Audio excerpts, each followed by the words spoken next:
Bwana Yesu asifiwe, mwana wa Mungu. Ujumbe wa leo unasema tusichoke kumwomba Mungu. Kuna watu wengi ambao wanashindwa kumwomba Mungu wakiamini ya kwamba Mungu anajua mahitaji yao.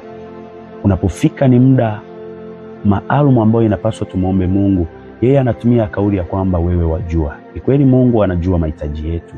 Anajua ya kwamba tuna uhitaji wa fedha, anahitaji watoto, anajua ya kwamba tunahitaji ada, anajua ya kwamba tunahitaji mavazi. Lakini ni nini? Mungu anahitaji kusikia maneno ya kinywa chetu, tukitamka kwa vinywa vyetu ya kwamba tuomba Mungu tusaidie, tunakuomba Mungu tutendee jambo hili. Kwa sababu unapoomba ni hali ya kujinyenyekesha mbele za Mungu na kumthibitishia Mungu ya kwamba bila yeye wewe hauwezi jambo lolote. Ndipo Mungu anaweza akafanya katika maisha yako.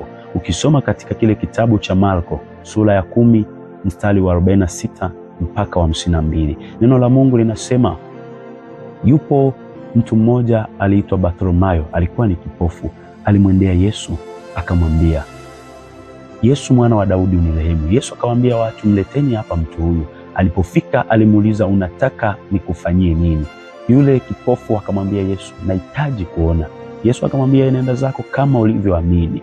Ni kwa nini Yesu alimuuliza yule mtu, unataka nikufanyie nini? Wakati huo akimuona yule mtu ni kipofu, alihitaji azungumze, akili kwa maneno ya kinywa chake, anyenyekea kwamba mimi siwezi, nimeshahangaika kila sehemu, nimeenda hospitali, nimeenda kila mahali, lakini nimeshindwa kupata uponyaji, nimeshindwa kuona. Sasa ninanyenyekea mbele za uso wako Bwana, ninakuomba unisaidie nipate kuona. Mungu anahitaji kusikia watu, kuona watu kama wakina Bartholomayo. Ni kweli anajua haja ya moyo wako, lakini anatamani kusikia kauli yako. Ni kweli anajua ya kwamba unahitaji watoto, lakini anahitaji kusikia ukimwomba Mungu kwa maneno ya kinywa chako, ukimtamkia. Kwa sababu neno la Mungu katika kile kitabu cha Wathesalonike sura ya 5 na mstari wa 17, neno la Mungu linasema, ombeni bila kukoma. Ni kwamba Mungu anatuhitaji tuendelee kunyenyekea kwake, tukiomba bila kuchoka, bila kukata tamaa, tukiutafuta uso wake kila wakati na kila majira, tukimthibitishia Mungu ya kwamba